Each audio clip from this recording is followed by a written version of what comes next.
What's up guys? Welcome back sa Tip Ride TV.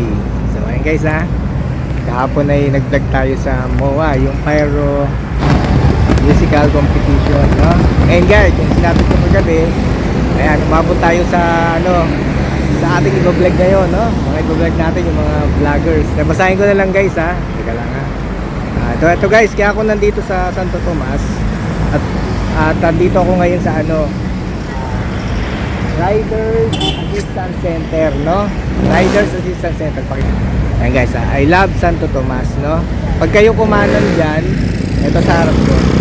Pag kayo kumanan, papasok ng yan guys, bayan ng Santo Tomas o papuntang Tanawan, sa pinanggalingan ko. Pag ito yung highway o main road, no? Makita nyo dito yung Riders Assistance Center, no? Ayan lang yan, madali makita. Tagal ko na nga nadaan dito, hindi ko pa nakikita. Ayan guys, balik ko sa mukha. Ito guys yung pinuntahan dito, no? Ayan.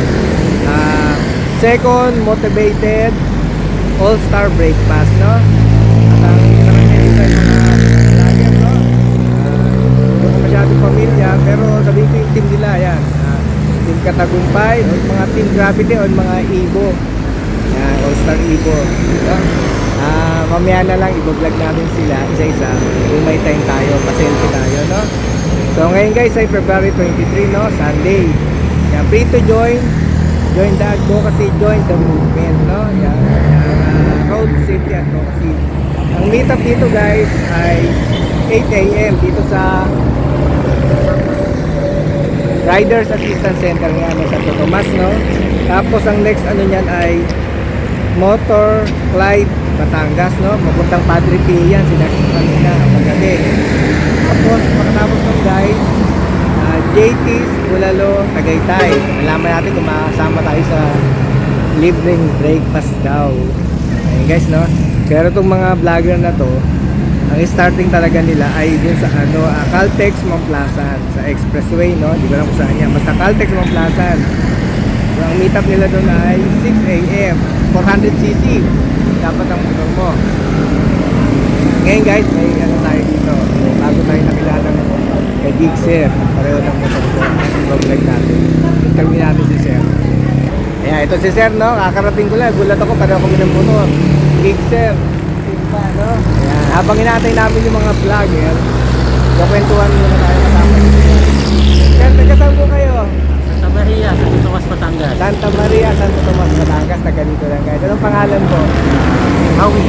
Ha? Hawi. Hawi. Yun. Ang tawag dito, paano nyo po na paano kayo sumali dito? Nakita ko lang siya sa post ni Rendon sa Facebook. Kasama si vlogger na ito pa yan. Basta yung Rendon, no? Ayan, shoutout dyan. May vlog natin. Sir, tawag dito. Madalas ba kayong sumama sa mga ganitong ride? First time ko itong sumama sa isang ride na isang mga vlogger. First time. Parehas kami. First time sumama sa mga vlogger. Hawi. Hawi. Kaya sabihin ko kayo, may Outfit ride natin sa mga mag-ride sa atin ngayon. walang grupo si Sir sa si Sir Hawi sa Gixer. Siguro baka maging magkagrupo kami. Kaya guys, sorry nyo na yung aming vlog at like ko na yung sasama hanggang sa huli. Sige Sir Hawi, Thank you. Thank you. So ngayon guys ay nasa loob tayo ng Riders Assistance Center dito sa Santo Tomas, Batangas, no? Ibuta ko tanong kung anong barangay nakasama dito guys. Ayun ang nakikita sa loob. Sakaling hindi nyo pa ito alam, ako yung kayo lang nalaman din. Ganito lang yes dito. Guys ha, ito yung Riders Assistance Center sa Santo Tomas. Kung ito rin kalaban nyo, nauna-unahan ko. Batangas na. Nalaman natin. Ayan guys, no? Medyo wala pa yung mga vlogger. Mamaya i-video lang muna natin sila bago pagdating nila. Siguro doon lang sa JT's Tagaytay na lang natin yung kausapin. Pag dito kasi ongoing yung ride, mahirap na yung stormbuhin. So later ulit.